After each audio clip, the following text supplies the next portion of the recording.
Welcome to the Sage of Three Paths podcast. We are three brothers who use this space to talk about a range of topics.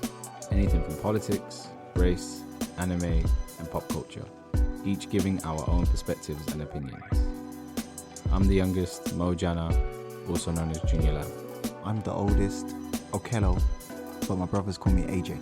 Middle child Oz, aka Wizard King. We three brothers. One sec. We once again thank you for tuning in and joining us on this sometimes cathartic journey. Let's dive right in. I'm good. King 1 and King 2. What are you guys saying? It's not Thing 1 and Thing 2. I got to call you Kings because it's kingship out here. King 1 and King 2. I see you got the Sengbe Pierre t-shirt on, AJ, and you got the Avengers Infinity, the Infinity Stones. What are you guys saying? Are they called the Infinity Stones? Is that what they're called? Yeah. Okay. Are you telling me you ain't watched? This guy doesn't really like it. You've not I'm watched? not a Marvel movies. You've not watched the Avengers? That's what it says. Everyone.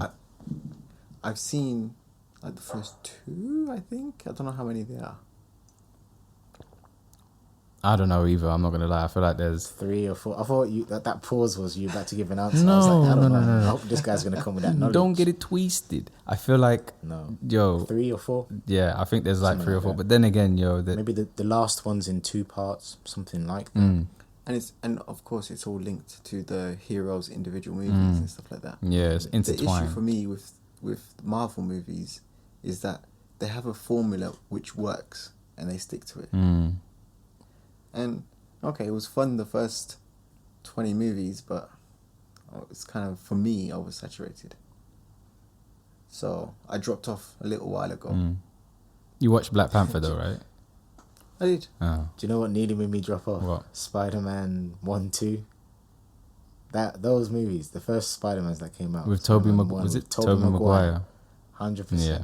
That guy almost destroyed the image of Spider-Man for me. I just couldn't believe it. That's nothing against his acting skills. Perhaps it's just the project as a whole. I just couldn't believe it. Those eyes. Those eyes. I like the new Spider-Man, the British guy. Is it Tom Hatton, something like that? You No idea. might have been the guy who did Billy Elliot years ago, maybe. No, I don't know. Maybe. I mean, I never watched Billy Elliot, so I don't know. Yo, there's been 2 new Spider-Men. Yeah? Yeah. There's been a few. Super recent. So there's been the guy with the hair. Who's the guy with the If hair? that makes sense. It's like a youngish dude, not as young as the latest one. What were the movies that he was in? Well, Do you guys remember? I need to know who you're talking about first. It's like Adam something. Man, Adam he was Sandler. Right, Can you imagine Sandler Adam does Sandler being Spider-Man? Some random crazy. No, I couldn't hack it. Okay, Andrew Garfield. That's who That's you were the talking dude. about. Yes, Yeah. Andrew Garfield. Yeah. I thought he did well. Now, what's the new guy's name? Tom Holland. So I wasn't far off. Tom Holland. I wasn't far yeah, off. Yeah. Yeah, shout out to Tom 100%. Holland. Yeah. Do you know what? He's. I think what I've seen, he's done all right. Do you know what? Shout out to whoever decided to have a reimagining of or reinterpretation of Spider-Man, but as someone of Hispanic descent. This guy, Miles Morales. All other Peter Parkers that I know of, or all other Spider-Men that I know of, it's white dudes. Teenage to young adult white dudes roaming around the city doing the bad thing. In all possible timelines. Yeah, I know. I was gonna say even back when Stan Lee the was Spider-Verse. yeah, even in there was there none other ethnicities in the Spider-Verse universes? I'm sure there was. No. So what I remember, because there's one where he's with, this is years ago in the animated series, like came out, 98? Spider-Man's with Madam Web. Yeah, This the woman who Spider-Verse. goes back in time. Yeah. It is, in essence, the Spider-Verses, yeah, where it goes to different dimensions, different reimaginings of Spider-Man. But I'm telling you, it's just Spider-Man, but he just so happens to have grown up in a universe where he needs wings, or he has a motorcycle, or a gun, or whatever. That just ethnicity isn't even a topic that's broached because everyone's wearing a mask, which I kind of get. No, also, I don't get it the fact that because we know who Peter Parker is. All of them. We know who all of the Peter Parkers are. Well, not all of them. Clearly, we don't know their names, the actors. But you know what I mean. Yes, everyone wears a mask, but we also see their faces. Outside of it, there's a whole story with family and love stories and, yeah, affairs. Spider-Man has an affair, right? I'm sure Spider-Man's a player, man. With all them webs do you know caught what? up in There's that like web. two Those women, sticky fingers. two women who he has like love entanglements with. One is Mary Jane, obviously the redhead, famous for basically that. And who's the other one? Gwen Stacy, who's the blonde who goes to school. Mary Jane is the childhood love where he grew up next door and he's like admired her from day one. I think there's a line in one of the Spider-Mans where he says, "Oh, the first time I saw her, she was like an angel." Something maybe from Spider-Man 1. It's a line like that killed the whole thing for me. But whatever, that's neither here nor there. And then Gwen Stacy he meets in like high school or something like that. This is coming from the guy who thoroughly enjoyed watching the anime restarting life from zero, which is all about love and all about this person confessing their love to this person. You're telling me that because it's Mary Jane, and there was a little bit of the first time I laid eyes on you, you was out. Come on, bro. What happened? No. Please don't get it twisted. I sat and I watched the movie and objectively enjoyed it. There's layers to that, but we won't go into it now. That's fine. With ReZero, the isekai anime, really and truly, the thing that really got me with that isn't the love story that transpires throughout, which is the driving force of the story.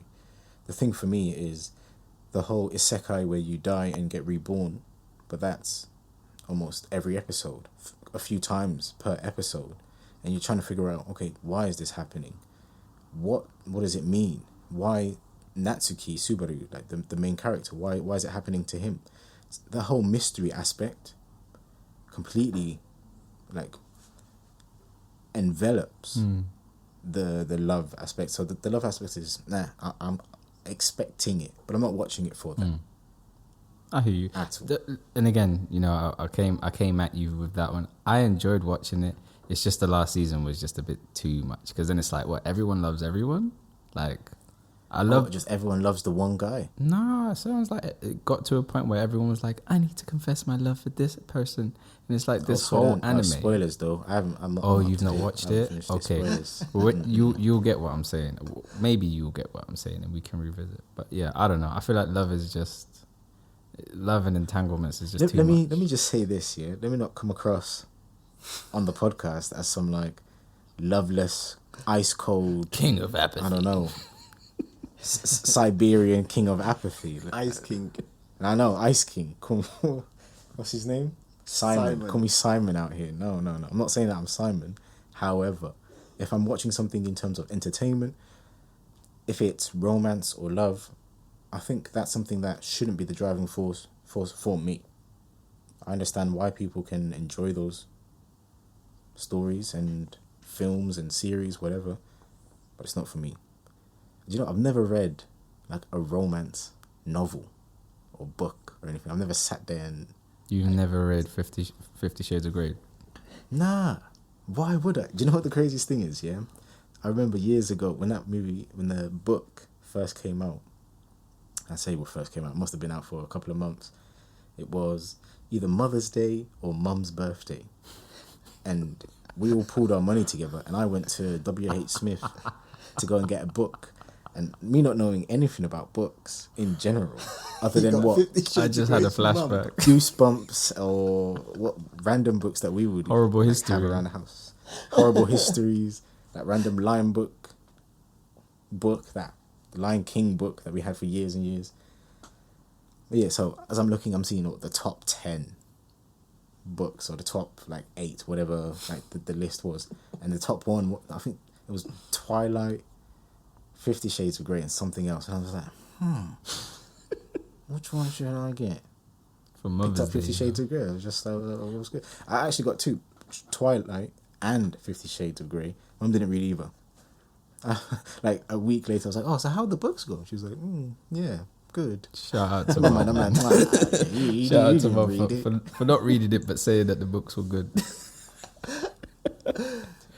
You nasty buying 50 Shades of Grey. Again, I knew nothing of it. Maybe you Mum didn't did. read the back of Maybe the Mum book? did Nah, read not it. even. Maybe Mum did read it, but she didn't want to tell you that she read it. Yeah, Maybe yeah, that's true. what happened. True. Yeah, I didn't know. I should have. It's not until years later when the movie came out, or like 5 years later, or maybe even more. I was like, oh snap! I remember buying that book. Oh, so that's what it's about. Interesting. And there's a part. I swear there's like 4 parts of the book, or something like that. I couldn't tell you. Wow. I barely bought the first one, and it wasn't for me. So I can imagine what the person behind the counter must have been thinking. Like, I know some random, like, what, 20-year-old black man walking in buying Twilight and buying 50 Shades of Grey. Hey man, literature's there for everyone. yeah. I hope they didn't judge me based off what I was just buying. I bought a pack of Haribos as well, obviously. Tangfastics or just the regular ones? Hey, Grey. they get you, like the positioning of all the sweets, the chocolates, and like the crappy mumunyere that you can find Yeah, visual In visual W.H. merchandising. Smith. They know what they're doing, man. on Smash. Every I didn't go in there with the time. intention of coming out with Haribos, but I'm like, oh, waiting in the queue, mind you. So you have time to contemplate this. You're like, oh, should I? Do you know what? Let me just get it. It's £1. Boom, you grab it. It's like I'm Don't in need in a game shop, and it's like, why have I walked out with a pair of socks? I don't need game shop. a pair of socks. I didn't come here to buy a pair of socks, but because they've got it in the queue and I'm waiting, why not? Hey, Why not? to have disposable income is a beautiful thing. Or to be in your mind, if you feel as though you have a disposable income, which is why you would go and do these things, whether or not that is actual disposable income, that's your own personal life. You could be screwing some shit. Yeah, I feel like it's hypnotism because people don't. Let's be honest, man. Who lives within their means, man? We have credit. I hear Honestly, I who live within really my lives means. within their means? Me. Bro. You might be the one person in this world that I can agree with and say, yeah, okay. Wait, yeah. hold man. A on. lot of Do you people own do. your phone outright? Yes. What does that mean? Okay, what about the contract itself? Are you on pay as you go? My contract's like £10 a month. That's credit. Nice.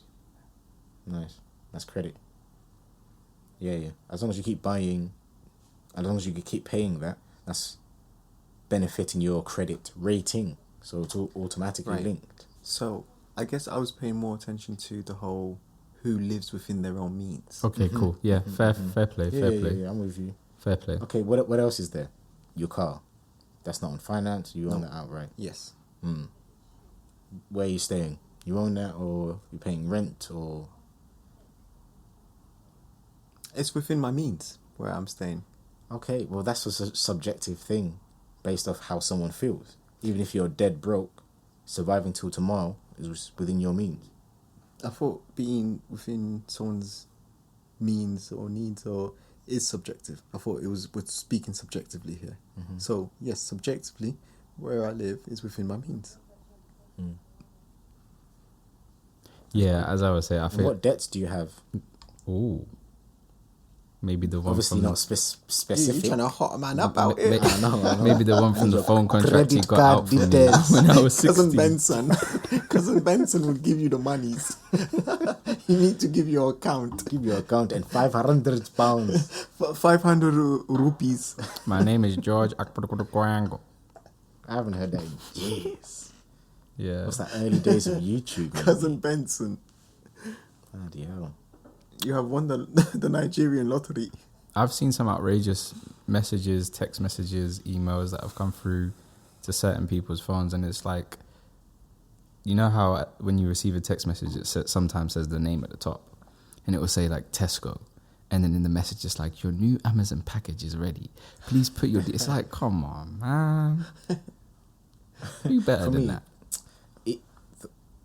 Like my threshold for any of that BS is if there's typos, I might as well delete it. It could be a legit thing. It could be like, you have won £1,000, Mr. Osman Zain Janet, and full legit. Put all my details there. I'll still delete it. I don't care. Typos, come on, man. That doesn't look professional. You're a grammar Nancy, though. Hmm. You're in the trenches for that one. Yeah, Yeah, but no, man. I'm out. Because automatically that screams scam. That doesn't scream an organisation has gone through, vetted this. It's been edited by 3-4 different teams of people to make sure that they're getting their message across, whatever it is. Come with there instead of there. No, man, I'm out. Say words. Yeah, but anyone... No, man. anyone can make that mistake. Well, that's it. Yeah, you gotta come correct. That's what I'm trying to say. Fair play. And I feel like even more so now, the increasing amount of, SMSs and short there's a term for this. Oh, my old English A-level teacher is not going to be happy I forgot this. Anyway, there's a term for basically shortened language anyway. But I feel like it's because of the increase. Even me, bro, I've got to a point now where when I review things that I've typed, I'm like, am I dyslexic or do I just not, did I not notice that I spelt that completely wrong? And usually How did Microsoft Word not notice? Even Microsoft Word is slipping. But that's why you have editing and sub-editing and going through that process, because that first draft, even as you're writing essays, that first draft isn't the purest, the completed form of what needs to be done. It takes time. But yeah, no, I'm out. What did you do for your A-levels? English? I didn't know you did English A-level, Yeah, man. I did English literature and language. I did drama and theatre studies as well. I did psychology. I did history. And I think that's it. Yeah, man. Yeah. Very cool. Yeah. What did you do, AJ?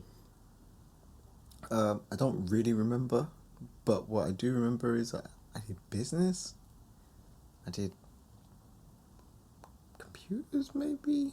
Computers, ICT, IT, maybe. I mean, so old. My O levels, my computer studies. No. Well, the thing is, I failed A levels outright.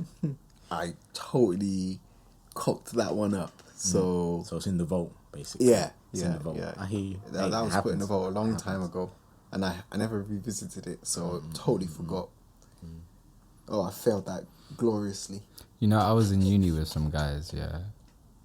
I'm not going to name any names, but we had a running joke because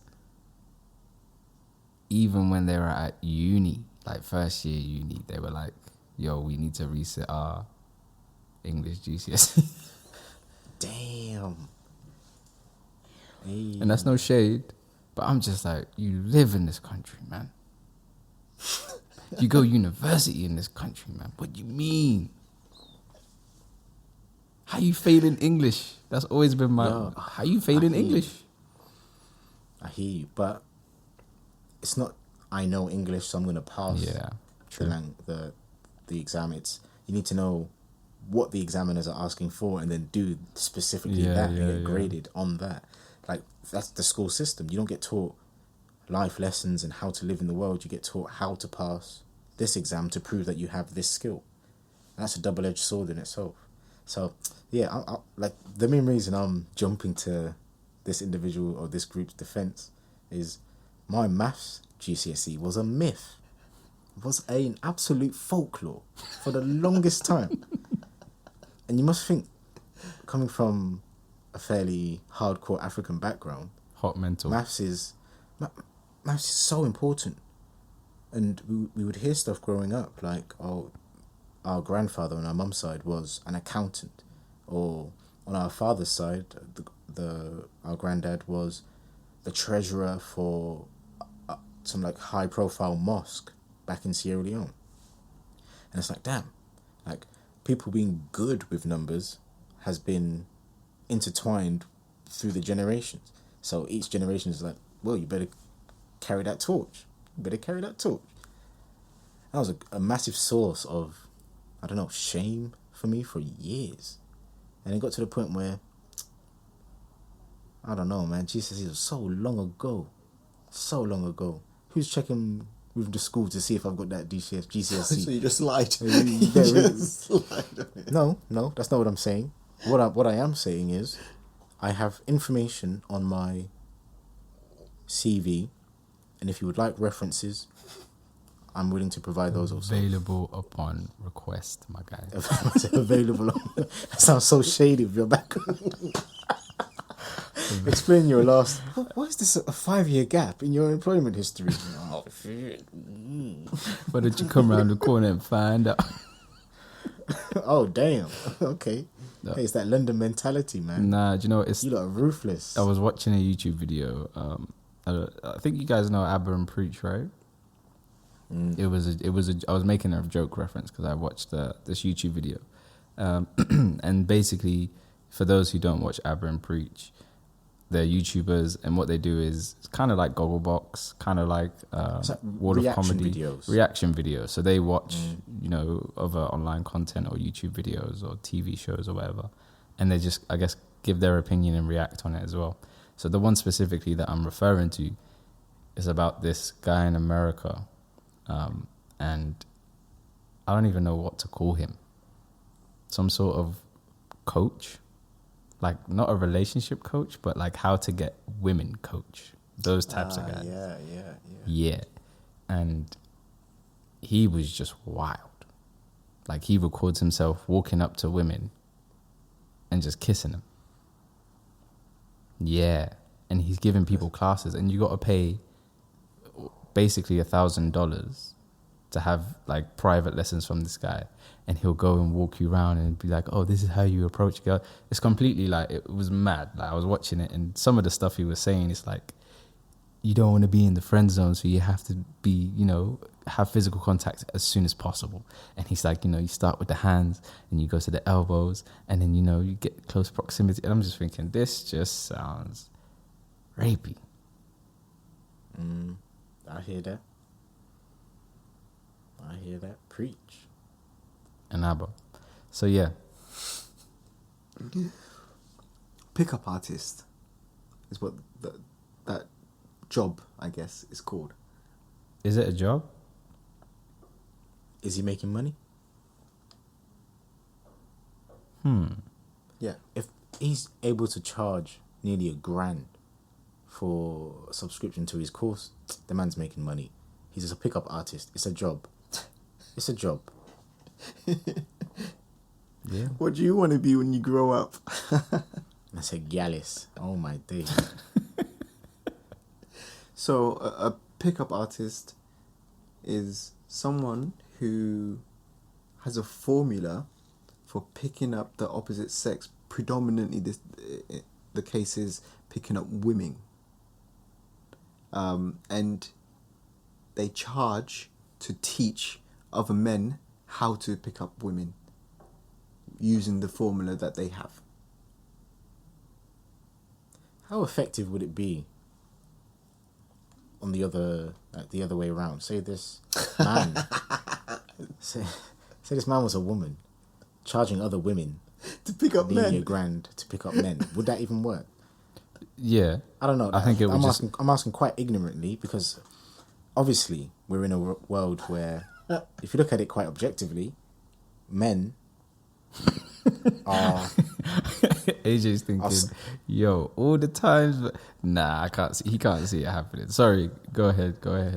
Yeah. So we live in a world objectively where it's like quite traditionally, men are always seeking the affections of women, and it's up to the man to woo the woman and do all these things to make her feel special, and then in turn ends up liking the guy.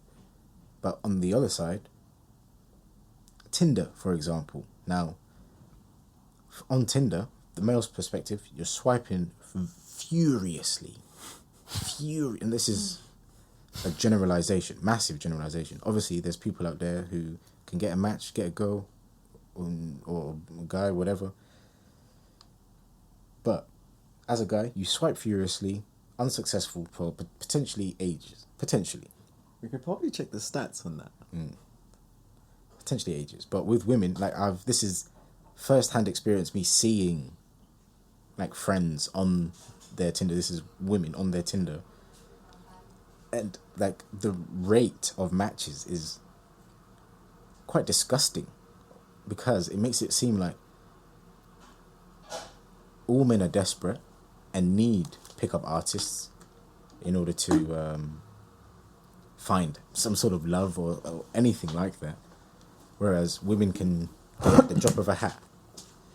Now, obviously, what I'm trying to go through to say is, how can that work in regards to women when really and truly, again, generalizing, it's not that hard for a woman to go out and get a guy? Do you know what, yeah? I'm going to have to say that might be subjective. Yeah, like I started with, this is a massive generalization. Yeah. But because obviously there's going to be women who have low self-esteem, they struggle to find men, so they end up going with crappy men potentially, or whatever the situation is. And there's men who can click their fingers and have girls swooning over them and just bark like a dog. Ruff, ruff, ruff. Yeah, basically the same thing. I think male or that female. middle ground where it's proper mucky, it heavily favors women, and that's traditionally throughout all existence. Yeah, I feel like, I don't know, it depends on what source you have, man. Male or female, it depends on the source you have. I know guys that are like, some of the stories I've heard.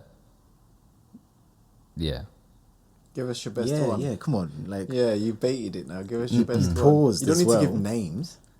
It's not necessarily about the story. It's more so the volume of stories, like within 1 week. And I'm just like, And I feel like, I don't know, it depends. I think it depends. Also, you know, there's the view of if you're someone who is, or a man who's, you know, high, or you have a lot of power, or you're high valued. That term that is being used anyway, that is almost a bit different. So I hear what you're saying. I was about, you know, in terms of the middle ground, but I also feel like it really depends on. I don't want to. Your source is something different, but I think there's a lot of variables that can dictate that, and almost I feel we have one view because we don't have those variables where we're making millions and millions and millions of dollars. But if that was the case, or another variable is your gender, being a man or a woman. I get it. There are variables, but this example that you gave of a friend of yours who the volume of stories they had, man or a woman? man, Okay, cool. Do you have the same for women?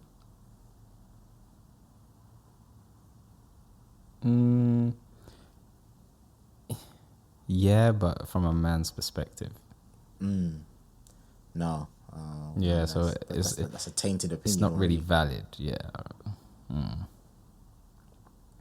Oh well, it was just as you were explaining that, I thought it was quite interesting that it predominantly men. Like I can only assume. I don't know myself. I can only assume that there's women out there who are pickup artists, because there's specific ways or specific routes that people want to go down in order to get, I don't know, the Bill Clintons and the Hugh Hefners of the world. So, ask men on Reddit. Ask men. So this guy basically writes, guys who use Tinder, how many matches do you usually get per week? And he gives a little background, but essentially he's complaining. I'll read it. Okay. Also helps to know what your right swipe rate is. Okay. So He's asking guys who use Tinder, how many matches do you usually get per week? Also helps to know what your right swipe rate is.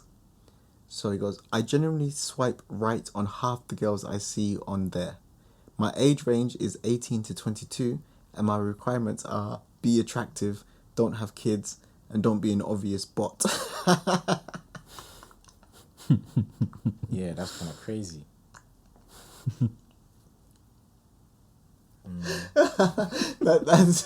That's incredibly amazing.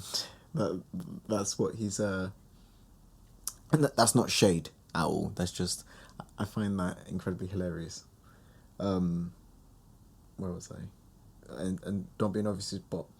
After over 2 weeks of Tindering, exhausting swipes and using super like every day, I've landed a grand total of 5 matches. Those 5 girls, who are guaranteed to be attractive due to the nature of my swiping, probably have a huge pool of matches chock full of dudes that are hotter, smarter, more socially adept than me.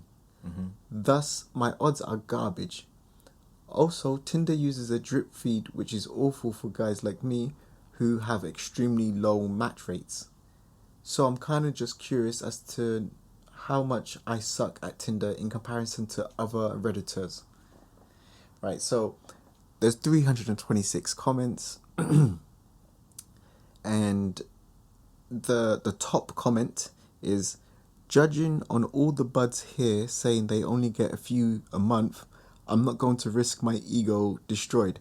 I will continue my strike for not creating a Tinder account.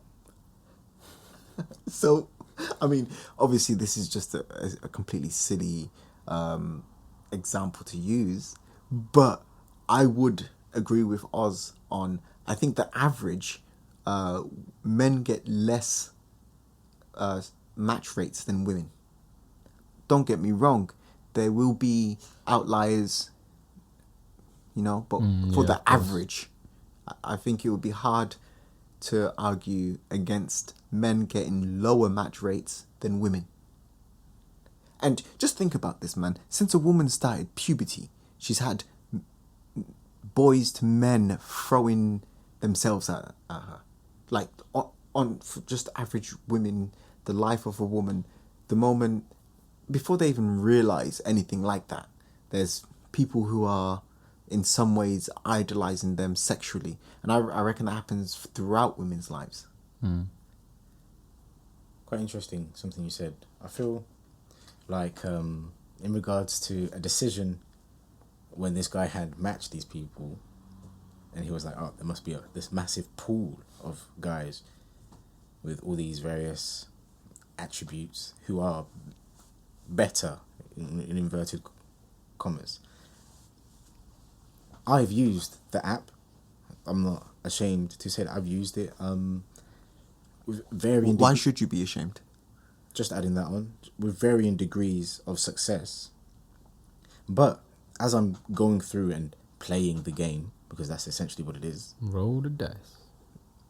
there's some profiles that would come up and I'm like, wow, that person's actually quite attractive. You look at their profile, whoa, they've actually written something there that I vibe with. There's something in my mind that has happened before. I've clocked myself like a few times and I'm like, no.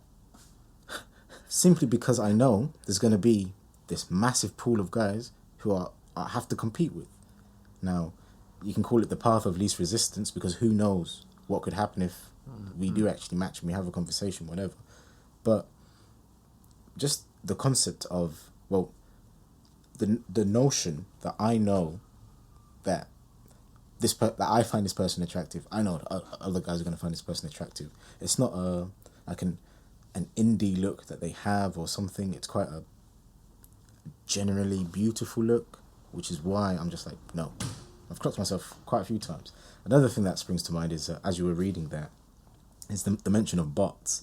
Now, I have this friend, a woman who, like all human beings, was horny one night. So she decides to go onto Tinder with all these matches that she's had before. This is over 50 people matched in like the local area. and she sent like a general message, typed it out quite. Like, she's a writer also, so it was sub-edited and edited and reread, no typos, no nothing. But essentially, like, in the body of the text was, look, I'm just looking for some no strings attached fun. There's a few ground rules. We have to use protection. You have to stay for, like, cuddling afterwards. And, like, 4 or 5, like, different, fairly standard, but, like, alright rules that she had. And the majority of the guys who replied, imagine she said it to all of them. Maybe, see, I say 50 because I feel like that's more of a correct number, but I kind of feel like it's like 170, something like this. Because when she told me, I was like, because this is what, at 50, I'm just throwing it out there as a number that we're using, but I believe it is more. Okay. She told me, I was taken back, like, God damn, you got that many? That's like 5, maybe 10 times the number of matches I've had in my entire usage of the app, yeah? Whatever. So she sent out this thing where all these rules, sent it to all these guys. The majority of the guys, their reply is, yeah, thanks a lot, but almost because it's too easy. Men, in general, wouldn't expect a woman to come up to you and be like, hey, I find you attractive, let's go do it. I guess I would be incredibly suspicious. 100%. If even in real life, a woman comes up to me and goes, yo, I'll be like, where's the cameras at? yeah, what's going on here? I don't know. What's the catch? I don't know. 100%. But it's quite interesting that it's not just these guys who are thinking, oh, there's a lot of bots. But there's bots in everything. This world we live in is just crazy. Firstly, I'd like to say to your first point, bro, you got the source. You don't have to have that my level of lack doubt. of self-confidence. Yeah, man, you got the source. Oh, but also, aside from like the personal feels of using an app, a dating app in general, especially during lockdown, it was a way of communicating with people other than my family or the numbers that I have in my phone, you know, in my WhatsApp or whatever. So perhaps it was like half experiment, half, hey, if I get some, I get some, kind of like this. Get some as in a real good conversation. I don't know what you guys were thinking about. Let me just stop you right there. Let's get the heads out of the... I know. Get your heads out the gutter. Sewage from the ears. Fiends out here. Yeah. It's crazy. Yeah, man. I don't know. I feel like I don't know, when it comes to people on that, I've had various conversations. I've had this guy that one time. Sorry, Mo, are you able to agree that on average men are striking more than women are? Yeah. Striking out more than women are. On average. On average, yeah, I would agree. I would agree with that. The thing that I think is the driving point of my stance is, everyone's thirsty. Everyone has like your basic instinctual desires. Everyone has this. However, whether it's society, whether it's in our DNA, men aren't equipped enough to hold that back in reserve. And I don't know, like the priorities on like a very basic level, sex is all the way up there, or attention from a woman is all the way up there. I think that's a little bit mad. Do you feel like I kind of hear you, it's almost like an element of control, right? That's kind of how I see it. How so? Self-control. Exactly. Yeah, against your desires. That's kind of how I almost see it. And I agree with the fact that, you know, everyone has their desires, and, you know, even as a child, you know, when you're told, no, don't do it, I'm pretty sure you lot have experiences. The child will look at you and go and do it, you know, because it's like the desire of what I don't have is actually what I want. And I don't know whether it's the thrill. I don't know whether it's just, I don't know, the nature of our attraction. You mentioned something of control, self-control. Well, you started with control and then revised that to self-control. I believe there is this element of control also. Now, if you give the example of Matt Hancock, yeah, Oh, boy. now, he's recently resigned from health secretary. From what's the other one? What's his role? His job? Who? Matt Hancock? He's the health secretary. Just the health Well, secretary. he was the health secretary So he's left for that the UK government. based off of him having an affair with one of the aides who was working with him. Now, this is objectively my opinion, but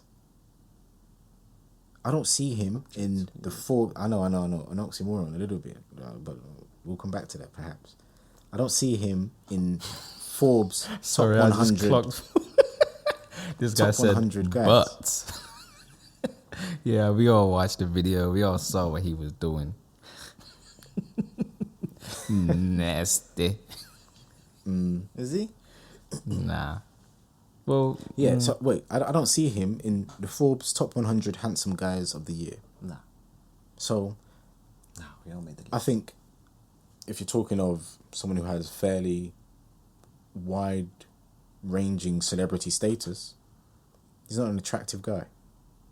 But in his position, he wants some element of control over his life, and he wants women to find him attractive also. Perhaps with the power, aside from the power, who knows? Like, what's really in his heart and his own desires.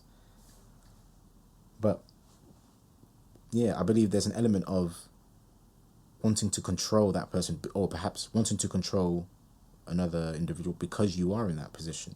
Because he was health secretary, because he's not on the Forbes top 100 list. That's why he thought, do you know what? I can go and do stuff with my aide, even though I've got a wife and kids at home.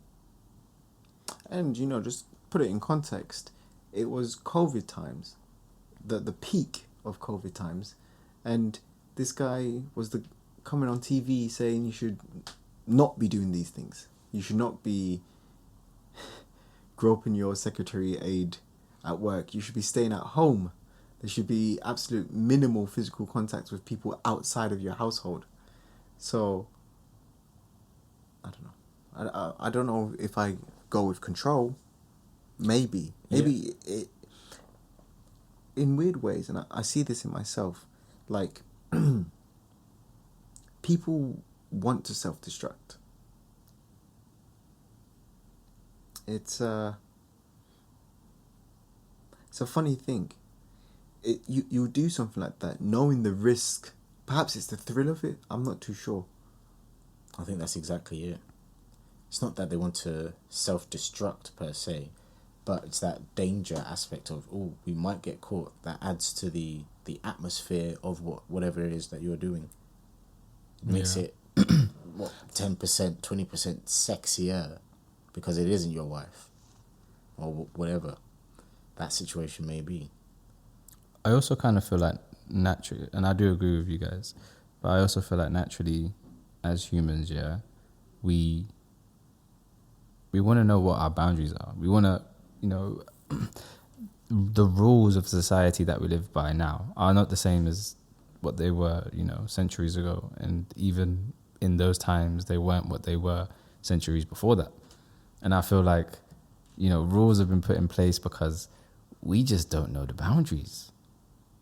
We've been put on this vast earth, with the gifts and powers that we have, and all animals and all life forms have, And it's always about telling me those flies don't come and, fly up on your face or go up on your food. What are my boundaries? How far can I go before, before it hits the fan?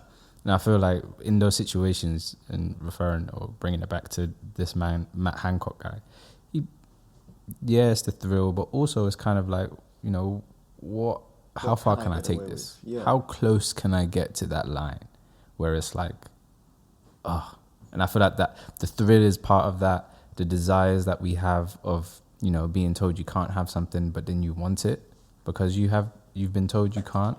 I feel like all of those come into play, and it's almost as if, I don't know, we're just testing the boundaries. Is the woman at fault? Both of them are. Oh, she was married as well, I believe. Both she of them she are. had a family herself. Yeah, I both believe. of them are. So they were both just doing the. And the guy was dirty. successful. He owns a business. Oh, her husband. Oh yeah, Yeah. her husband's quite successful. Yeah.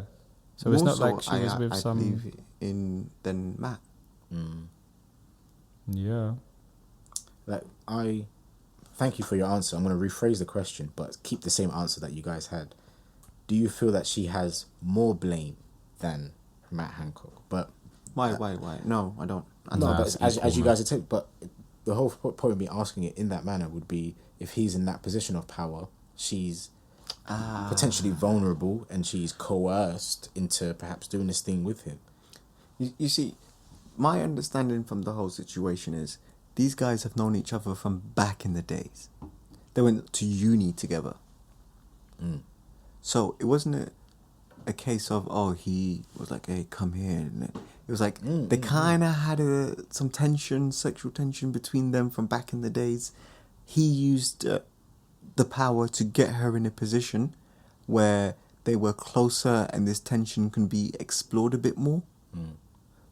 But my understanding is she was a complete willing participant of this situation. It wasn't to like defend her or defend the No, act itself. but specifically, it wasn't a case of he abused his authority to get her. Is my understanding.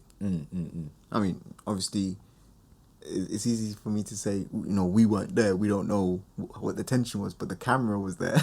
That's all we do know. And it was putting tension on that ass. That's all I know. Clapping cheeks. Have you heard that expression before? Clapping cheeks. Me? Yeah. In what context? What do you mean? Have you heard the expression? No, Yes I don't or know. no? No. Yes. Tell us yes, and then tell us the context. Yes, the context I've heard it in is when I was in a tea party. And come on, my boy. Clapping cheeks out here. Nah, I don't know what clapping cheeks is. What's clapping cheeks? The rough and tumble.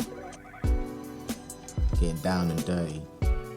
Oh, jank. Having sex. Oh, jank and pull. Yeah. Having sex, Backy style. Several times. For like 20 minutes of an episode. Hey, Okello here.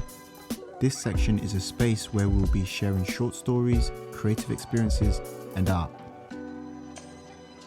Hey guys, this is Oz. This is a poem I wrote. Title, A Land of Wolves. Hungrier than time. The insatiable appetite. Wolves standing in a line, waiting to pick up their dry cleaning. For those who can't afford the wool, rent their garments from shops or stalls, or steal them prior to stealing themselves before the night raid. Even amongst their pack they are afraid. Fear stems from a realization that we all have the capacity to wear the wool and use the same tools. If the concept chose to lose, in the face of reflection, time treats me like a fool. I wore my wool with so much pride, used the tricks of the trade to sneak inside, caused fright, then leave in the night. Only once my belly is full will I feel whole and nice. These days I try to resist the urges with all my might, but in this land of wolves, none of us can afford to be sheep, right?